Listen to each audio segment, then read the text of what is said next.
FiberTrek. So glad you could join us this week. I had all good intentions of recording this weekend, which I will tell you a little bit about in Down the Pike, but here it is, Monday night, the eve of my birthday, and I am going to put this together and try to get it out there for the week for you.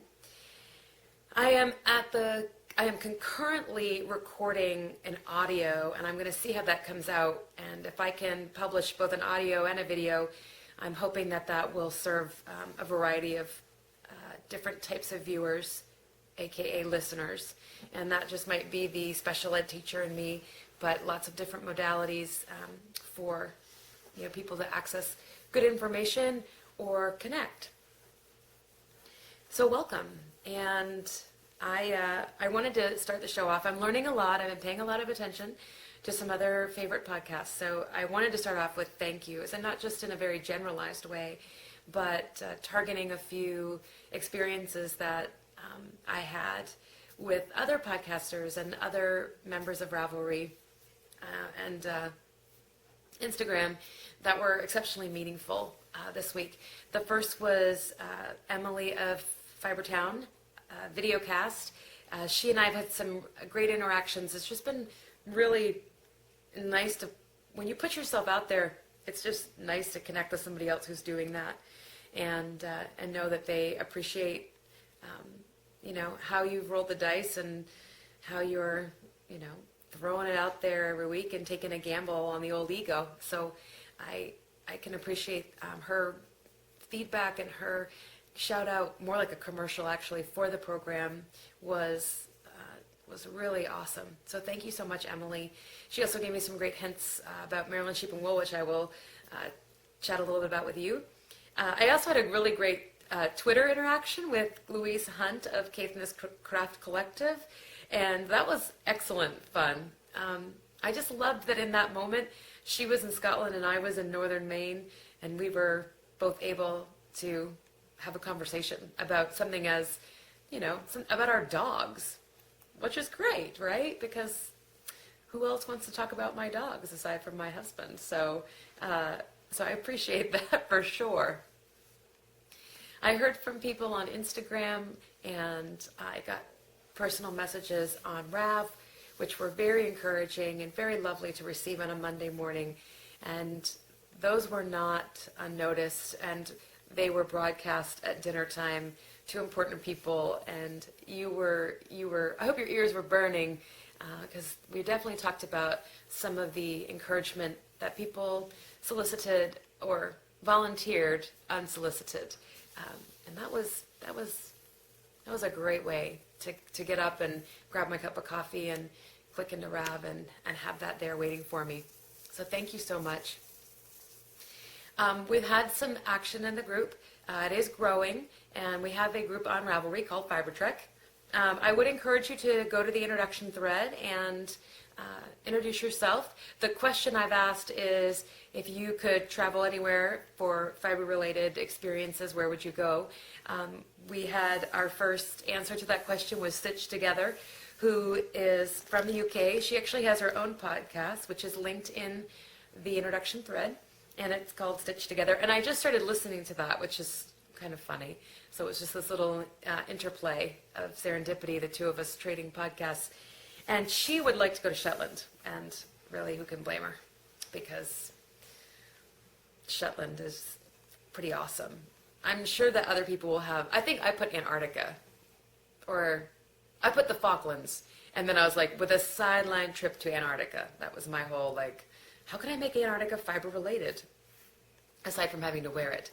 So thanks so much. That was awesome. I also heard from Flowgig, who is from upstate New York, which is great. Lots of fiber up there. And I wanted to just comment on her amazing avatar, which appealed to my heart.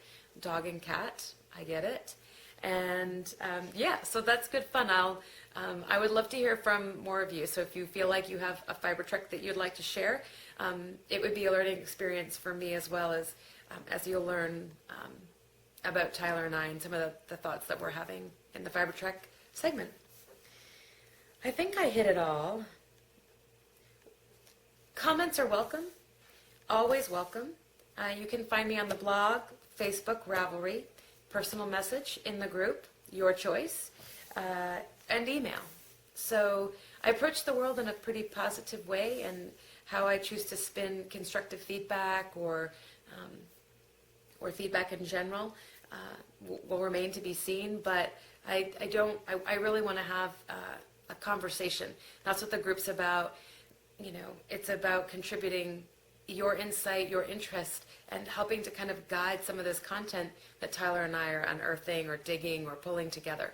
So please make sure that if you have a specific concept or idea or something you'd like to learn about or place that you would like to go, I don't like to go to hot places, and I don't like snakes. So Equatorial Africa is kind of potentially out. But if you want me to go to Greenland or Svalbard or Ireland, that's where the polar bears are, I probably can manage that. But and maybe Turkey. I think Turkey would be very cool. So offer up what's out there. We'd love to hear from you. Down the pike, very quickly. This weekend, I went to visit my parents, and which is part of the reason we've gotten a little bit off schedule. And the reason I went down is I had tickets to a shamancy dinner at Flanagan's Table, which is a restored barn. And they have put, Flanagan's Table is a farm, and they've put a number of acres into conservation easement for the Maine Farmland Trust. And these dinners are to raise money and awareness about local foods and local farms. And my favorite chef, it sounds like I eat out all the time, but my favorite restaurant is 555 in Portland, Maine. And that chef was cooking for this dinner. So my mom and I went with two of my friends and their husbands, and we had a grand time. And started off with a little bubbly, and it was a 7-course meal. And I will post a picture in the show notes in the blog of what the table looked like. If you follow me on Instagram, I did put a picture of that out there. It wasn't an amazing picture, but excuse me. So some highlights of the meal, if you're a foodie, I had an amazing rutabaga and pear soup with a jalapeno gel and ginger foam. It was unbelievable. And I always love a spin on dessert. I love unusual flavors, sweet and savory mixed together. And dessert was a parsnip ice cream with a parsnip bread pudding and hazelnut crumble. It was out of this world. It was so good. We also had lamb, and we also had a salmon plate, which was our fish course. We had a charcuterie and soup, and we had a pork belly with these poached hen's eggs, which my friend loved to point out. She's like, well, they're hen's eggs. They're not rooster's eggs. I was like, fair enough, Patty. Which is all very hoity-toity language, and so we just thought that was kind of funny. So Patty actually raises Icelandic sheep and has a few of the sheep that were out of my original flock when I had a larger flock, and they went to her house. And one of my favorite gals, Sassy, she's bred this year, but I think this is her last year for being bred, and we may take her back onto our little farm at my parents' in retirement, which will be great to have Sassy back. And I'm waiting to hear from Patty on how she does with lambing. Anyway, so that was exciting and fun, and it was for a good cause. It was beautiful. It was like Martha Stewartville. It looked like, something from Living magazine. It was all just very posh and, perfect. And so it was nice to be in that world for a while, based on this little world, which is nowhere near that organized and designed and put together. So I enjoyed that. It was very relaxing. We had a lot of fun. So let's just get right to it, shall we? Whips and off the needles. We'll start with whips because I want to I don't have very much finished. So I should start with I'm going to start with finished. It's just one finished object, but it kind of segues into my next work in progress. So this is the Mikado cowl. It is done in a Kent worsted, which is bare naked knit spot. It's 40% Romney, 60% merino. You'll note that it's gray for the listeners. Oh, it shut off after 5 minutes, so I can't, I guess that's how we're going to do it. But so you'll note that that's great. This is the Romney sweater. That's great. I finished this, then I did this. And now you're wondering what my works in progress could be. And it was like, I need an intervention. Because, sorry about that. I'm just going to move it onto the cushions. I cast on in gray. Yep. This is the Gillis cowl. It's by Stephen West. It is done on 3.75 millimeter needles, which is a US 5. And I had the pattern out, but now I don't seem to have it anywhere in my site. So it's kind of a architectural type shawl. It kind of has like a the way it builds out. It's not a crescent. It's more of a V, and or like a sash. I don't know how to describe it. And I've decided to do it in 2 colors. So there's a border. You finish with the border, and it's worked from the top down. And I'll do the border in, wait for it. This is over-dyed, yeah. This is over-dyed gray, and it's a gorgeous lavender. And I think this is the yarn I was thinking about when I cast on, not really, or blocking out, realizing that I was going to have to knit 2 repeats of the chart in gray. So I said chart, but it's not charted. It's a written pattern, and I've knit Stephen West before. I knit his Spectra, and so this is my second. I have Daybreak coming up, but yeah, I'm really enjoying it. It's not something that's intuitive. The increases are not intuitive to me yet, and I think that's more about me as a knitter and how I conceptualize the construction. There's no chart, so I don't have that visual kind of cue, but that's okay. I'm really enjoying it. I love the yarn. The yarn is Monadale. It's 100% Maine Monadale. It's from Lamb's Quarters, and they're located in Sebec, Maine. And Sebec is, it's not next to me, but it's proximal. It's down near Moosehead Lake and kind of in central westerny kind of Maine. Not quite western Maine, but kind of on the way to being western Maine. And I think that's by the kind of around where the Appalachian Trail will cross and keep heading north. I could be wrong, but I'm guessing. So it's 100% Monadale. And if you take a look, you can note that this is a 2-ply. And I'm going to put it right up here. The stitch definition on those eyelets, that lace, is really stunning. And when I went to the Fleece and Fiber Source book, and I was a little bit familiar with Monadales before because there had been a breeder down in southern Maine we had worked with on the farm, but I didn't know that much about their fleece. These people were predominantly driven by the carcass and the meat and what they were getting for weights, and they were not interested in wool at all. And frankly, they thought it was a waste of time and that I was silly for being a knitter. Go figure.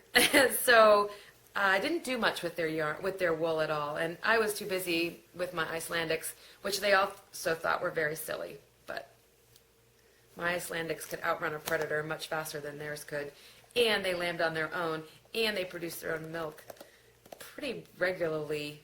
As far as I didn't have to do a ton of bottle feeding for babies, they didn't reject things. Their babies got right up. I didn't do vitamin E injections in those babies. So, totally different husbandry standards as far as I'm concerned. Anyway, this is spun at Green Mountain Spinnery in Vermont, which is one of my favorite yarns in and of itself. And Monadale is a pretty recent breed. It is a Columbia and Cheviot cross. You may hear Cheviot and you may hear Cheviot. And it was bred to be a dual breed. It was bred to have a heavy wool clip and a heavy carcass. And so they really did achieve that after, I think it was around 9 years of selective culling. They did get what they wanted, which was unfortunately unrecognized by this particular group, this particular farm, but the original, the one that thought I was silly. So, so the Monadale it's known for its white fleece. It's glaringly white fleece, but there is black Monadales. They come in a range of grays, hence the gray. And they're much smaller, they're not as prevalent, and they really are more for the hand spinning markets, for the specialty markets, which would be us. And so I was really psyched to find this gray Monadale, and then of course the overdyed colors. I got this at One Loop in Fiber Arts in Bangor, and you can certainly find her online and see if she is stocking this yarn. And it's just been lovely to work with. It's funny, the words that I would use to describe this yarn were very similar to the words, the vocabulary that was used in the Fleece and Fiber source book. My words were crisp and bouncy, crisp and like springy, bouncy, and you can see it. Let me grab it here. You can just kind of see it has like a little bit of that elasticity, and it's and that's really that lofty, crisp, bouncy. That's what it's known for. These sheep are big. The males, the rams, can get up to 275 pounds, which is a very large animal to work with. My Icelandics can be anywhere from 80 to 80 plus, and so I can flip an Icelandic if I can catch it. I can get it turned over, and I can manage in Rugged Gal. I mean, I can get that organized. But the Monadales, the Dorsets, some of these bigger breeds, that's a hefty animal, and that you get mussed together or crowded together with those guys, or rammed by one, hence the word. They can do some damage. So I just think that the spectrum of sizes in the sheep world is really incredible. 275 pounds, that's a big sheep. People think about little fluffy, frolicking sheep, but the American, a couple of the American breeds are exceptionally big, similar to the Oxford, Suffolk, Dorset. So, yeah, so back to gray. So I was like, I love it. How could I not? It's a natural color. But I decided in my gray angst that I had to have some color. So my next work in progress is the Rhoda Brioche Cowl. It's by Mercedes Tarosevich Clark. And I am knitting this out of a Polwarth silk, which is another running theme, Polwarth silk. And I'm knitting it from a dyer, Knitted Wit. She's out of Portland, Oregon. And I have some of the information for you here. I don't know if that's going to work. Haha. It is. And here it is. And I love it. Yes. Look at that color. It's 8:30. And on the reverse side, you kind of get the reverse, the mirror image. So it is a brioche. It's two-colored brioche. It's a completely new experience for me. The first 2 rounds were stressful. And I was like, I want to be knitting with my gray yarn again. But I persevered, and it takes full concentration for me to do the building rounds where I have to like increase and decrease. Of course, I mean that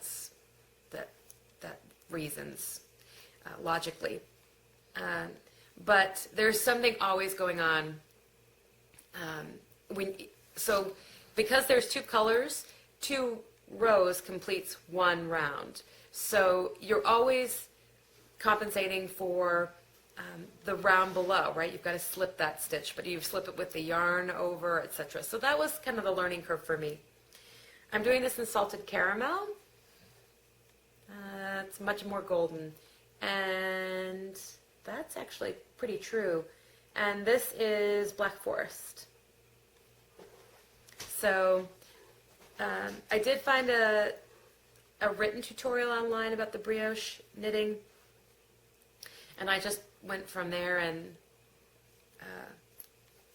held on to my hat and hope for the best. So I know you're very happy. Color. Like, stop knitting with the gray. It's like March. Why are you knitting with gray in March? I know. So yeah, I'm really enjoying that pattern. It's not something I can just take with me though. And neither is this one for that matter. And I've been feeling a little bit like, ugh. But you know, I don't have a lot of time to knit during the day because I'm at the office or I'm driving home. So I don't always feel that bad. But yeah. So now you may be wondering about one other work in progress. It's a very sad story. Because I was making great headway on this project. And it is, as you may know, some of you have followed me, it is a little bit of a curse. There is a little a pox upon me and this project. And it's not the yarn and it's not the pattern. It's me. So this is the Birnam Wood capelet. You're like, please don't mention it. I know. It's the Birnam Wood capelet, man, by Romy Hill. And I took this to a meeting, and I'm like, this is great. I can, once I know what I'm doing for cabling, I can just go do the whole 7,000 stitches. So I'm knitting on this, I'm making great progress, because I have, so close. I have 5 more rounds to do, 5 more repeats of the chart. And I'm knitting, and I'm happy in the meeting, and then this happens. Do you know what that is? That, my friends, is a knitting nightmare. Because this is the other piece to this. I'm missing, aha. Sadness. So, not only did I break the needle, I pulled it, all the stitches through. So I had to feed the stitches back on and things were getting caught and I haven't touched it. I haven't touched it for a week. So it's just one more setback. Ugh. And this is gorgeous yarn. Who doesn't want to work with this? Stansboro Gray. I know, just in the name though, because it's green. I was doing good. See, I had color. So yeah, that is the story of Birnam Wood capelet, which is a very sad story. But I promise to get back on that. I will hopefully get myself organized for that this weekend. So I'm doing pretty good with my show notes. I'm going to turn the page. Yeah. So now the fun part, which is acquisitions and discoveries, which is always my favorite part. You know that. I love watching podcasts for the yarn they buy, and when I get to share yarn that I've found, even better. So, because it's the eve of my birthday, and I was down to see my parents, and they took me out to dinner. They gave me their present, another present. This is Snow-Capped Yarns. Very exciting. So, this is the packaging it came in, which is just lovely. She wrote a lovely note to my mother, sent her a little hand cream sample, and just a really nice little card. Just, nice touches. Plus, it's from Alaska. Yep, the receipt, and thank you for shopping with us, Colleen. And, yeah, a little body lotion sample. So thanks. Thanks a million. Like 38. Woohoo. So, I'm so excited because this is the base that I wanted to try. This is Latouche, which is her BFL base. Sorry, it was like 8:30 at night. Blue Face Leicester. And it's considered a DK weight. It's 125 grams. It's 279 yards. And this is the dried sedge colorway. And this is a little bit more, this is showing up more green, and it's more kind of yellow. So, what can I tell you about snow-capped yarns? I know this is the second time we've talked about snow-capped yarns, but I can't help myself. I don't know what it is. There's some sort of universal synergy that's just drawn me in with this particular dyer, who is, by the way, Shelley Cossin, and she, just like the Net Loft, is located out of Cordova, Alaska. I think what is most inspiring about her is her commitment to landscape. If you're familiar with Heather of Highland Handmaids, she also has a landscape element to her postcards from Maine Yarn Club. And Shelley exemplifies the same type of thoughtfulness in her yarns. I think another example of that is she does a shorebird colorway, a migratory shorebird colorway each year, and then this was dried sedge. She has an autumn colorway. So there's just a lot of the landscape within the yarn, and I very much appreciate that. The other piece, which is really interesting, and for those of you who have seen a couple other episodes or read the blogs, you'll know that I have a strong affinity for islands and wool. And I don't know where that stems from, and I'm sure it will unfold as I age and, continue to fiber trek. And notice that I brought up Greenland and Svalbard Island when I was like, don't send me to Africa, but you can send me to these two remote islands. But all of the bases are named for islands in Prince William Sound. The larger the island, I believe it correlates to the weight, the larger the weight of the base. So that's just an interesting fun fact that the Net Loft shared with me. And I was like, makes sense. Sarah loves the island wool. So it's just fun. I just am having a lot of fun thinking about picking, wondering, what can I get? What can I do with these yarns? I am picking up in an order, probably by the end of the week with some birthday money. I'm going to get a skein of her sea otters and starfish, and I'm going to get a sweater's worth of this base in her colorway Blowing 40, which is kind of bluey gray. I know I said the word gray. And I know I really wanted to get Morning Fog, but Morning Fog is gray, and I was like, don't do it. Although the gray might look really nice with this dried sedge. So, I think I've told you everything about the yarn. My experience with the Net Loft has been incredible. I've been emailing, wondering, asking. They sent pictures. This very personable conversational experience between the two, between the people I've been talking to on email. And they've just been really supportive of the podcast, and they've reposted it on Facebook. And so just really down to earth and, excited about what they're doing and what they sell. And it comes through. And it was just a really, and still remains to be, a positive experience. I wanted to share with you, I had originally heard from Alana Dakos, or Dakos. That's who I found this yarn from on an Instagram post. The Yield Salt Collection, which is Shelley Cossin's yarns. Alana is joining the Net Loft for a fiber retreat in June. I have linked to that retreat in the show notes. It's a week-long retreat and festival. There's workshops. There's workshops for children. And there's a variety of instructors. Some of them I wasn't familiar with their name. It didn't ring a bell, but that's maybe because I live on the other side of the country. But our very own Mary Jane Mucklestone will be there, and we're so excited to talk about a little bit later about Mary Jane in the Fiber Trek news. But so will Donna Draconis, Gudrun Johnson, Alana Dakos, and Lori Goldman. So there's a whole bunch of other instructors who are amazing at their craft and their art who will be there, and I encourage you to go check it out. Snow-Capped Yarns will be releasing a colorway specifically to celebrate the Fiber and Friends retreat, and that might be worth, following just to see what that could be. So there's a lot going on in Cordova, and if you haven't been to Alaska, then this might be a perfect opportunity to do it with people who share the same,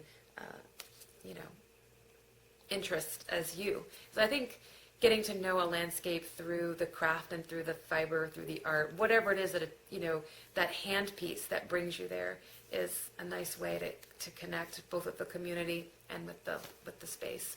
So the other thing I wanted to mention as a coast-to-coast exchange with the Netloft is that they are going to be the flagship store for Quince and Company, which is a Maine yarn company. And they just announced that on Facebook today, and I was like, oh, that's so great, coast-to-coast right here.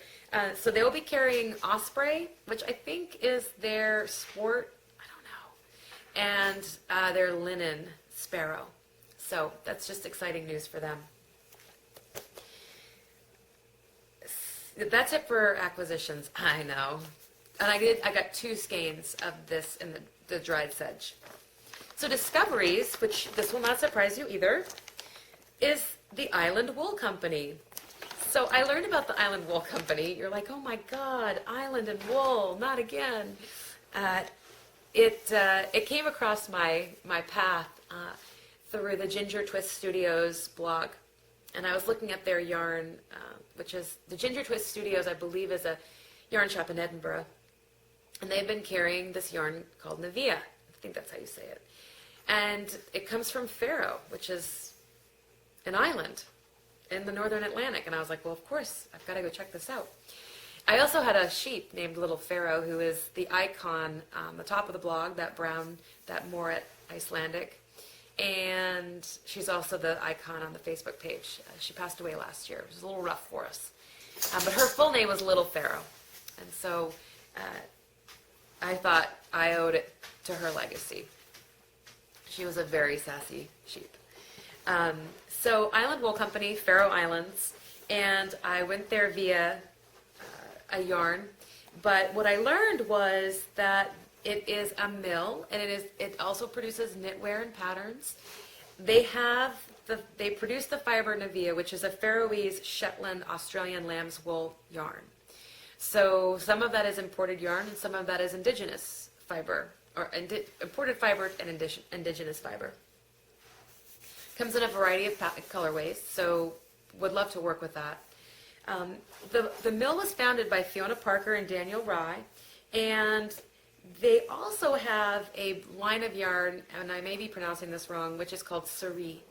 And Sari, kind of the essence of that word is the inseparable tie between man and sheep. So who's not going to buy that yarn? It gets better. So the Sari yarn is pure Faroese sheep yarn, sheep fiber. It comes in a variety of weights. It looks like 4 weights. It's 5 natural colors and then a palette of color. And high lanolin content, so it's not highly processed. And they describe the yarn this way, quote, comforting feel and smell.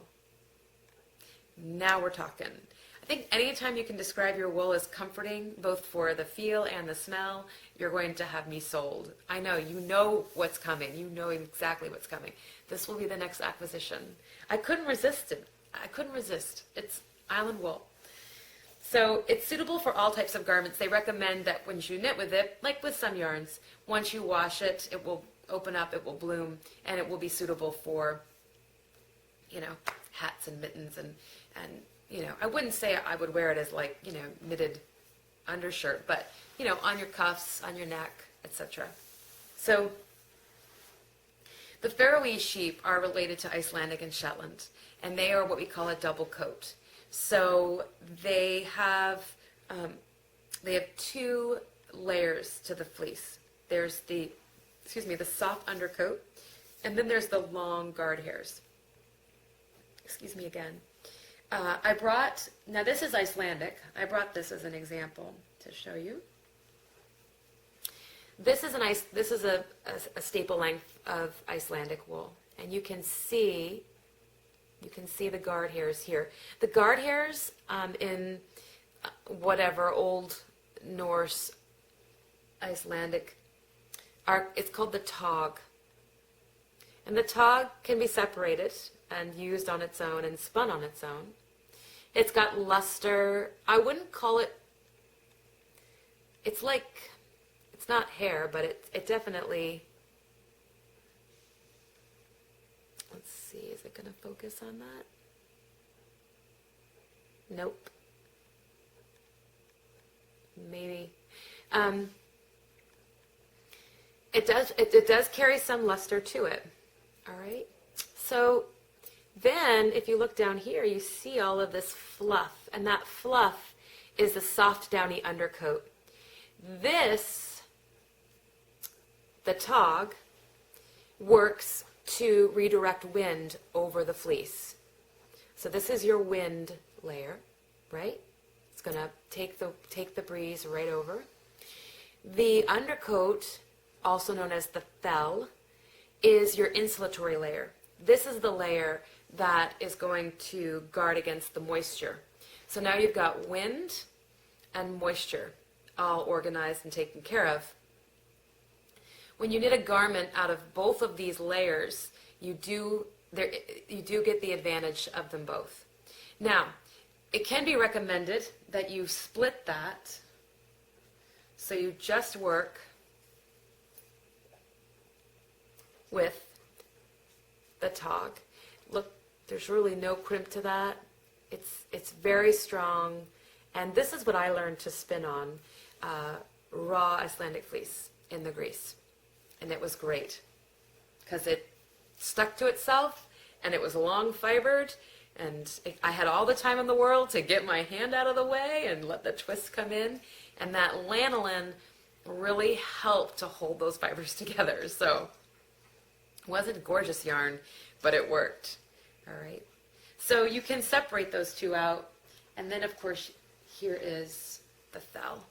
Now the fell has a little bit of crimp. You can kind of see it there. Pull it back maybe. I don't know. Sorry, you're not going to get that. You can kind of see some of that crimp, but it's not going to be really bouncy like merino or the Monodale. Okay. So this is a fleece that I need to process because I have like 5 of them. But I just thought I would show you a little bit of what that looked like when they talk about dual coats, and they talk about that outer coat and the inner coat. I love these ringlets that they get. So just gorgeous. That's Isla, by the way. So that's a very ancient trait. It's what we find in those Icelandics. A lot of those northern breeds, northern short-tailed breeds, sometimes tend to carry that dual coat over and into the current day. Comforting feel and smell. Yeah. So that's it. I have another discovery, but I'm going to save that for next time. So just to kind of keep things somewhat shortened. The last thing I wanted to talk about is Fiber Trek, and Tyler and I met this week. Lots of excitement. We're just so amped about what we're doing, mostly because we nailed down the date for Nash Island and Starcroft, and there is a strong possibility that Mary Jane Mucklestone will be joining us for an interview and just time, which will be great to have that type of connection between Janny of Starcroft and Mary Jane Mucklestone, the designer, and the interplay between the yarn designer and the garment designer. So, and it's island wool. It's Nash Island wool. I know. Won't be gray, because I think Janny's introducing 8 new colors this season. So don't worry. There'll be lots of color. So we had a lot to talk about with how we want to form or guide that shoot. So we got a lot of that hashed out. Tyler's working on our logo. We got our website going on. The production piece. We're also going to be contacting Nanny Kennedy of Sea Colors to start getting May lined up. These episodes are going to be longer episodes. They'll be 20 to 25 minutes, maybe even a little bit longer. They require, while the shoot is a 1-day gig, they require a lot of work when we edit them and put them together and voiceovers, and so just bear with us as we pull this, kind of into your realm. we want it to be worthwhile. We want it to be valuable. We want it to, have meaning for you when you watch it. So sometimes I'm like, sorry, it's just another podcast with me. But I'm really excited about the work that Tyler and I are going to be doing this spring and summer. And I hope that, you can stick around and give us some time to make that worth your while. Our plan kind of right now is to focus on just Maine with episodes. But ultimately, the goal is going to be to set up a 10-episode season on the Northeast. We're probably going to need more support than just our own bank accounts at that point, but that's the goal. We're thinking it's going to be a regional piece. We're going to do the Northeast. We're going to do Midwest, West, Southwest, etc. And within that, we'll look somewhat similar to what we're doing now.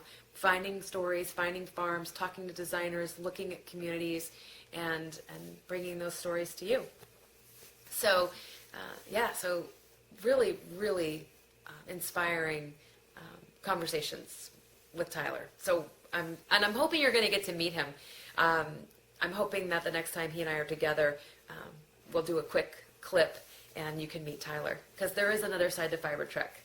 And he's sending me down to Maryland Sheep and Wool with a camera, which my husband, Rob, will be taking all the video footage, I think, of that. So we'll see how that goes. You'll probably see far more sheep than you will me if Rob has the camera, because, frankly, they're far more interesting to look at. But speaking of Maryland Sheep and Wool, Emily of Fiber Town shared some great hints with me. This is not going to be rocket science for you, but it was rocket science for me. This is my first very large festival, and we're staying in Annapolis, and she just had some great pointers. First of all, she introduced me to the Maryland Sheep and Wool catalog, and I've ordered that. It's on its way. She also offered up some tips about bringing your own chair for seating. If the ground is damp, you want to have lunch, you want to sit and listen to music, which didn't even occur to me. So there's so much I don't know about that could possibly happen or we could possibly do.